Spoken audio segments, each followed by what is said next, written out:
Get yourself a blackbird, buddy. He knows this ain't not real life. They're supposed to be pretty intelligent animals and even can speak. So he knows better than to jump at the TV. Show him.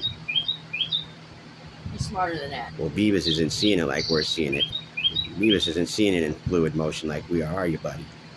You're seeing it like a scrapbook of pictures every now and then. So it's confusing to you.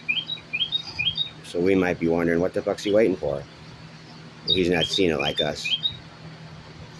He's seeing it like a picture every now and then. Aren't you, Beavis? You're fucking right, I am. Yeah, you are. Otherwise, you'd be on that fucker. Yeah.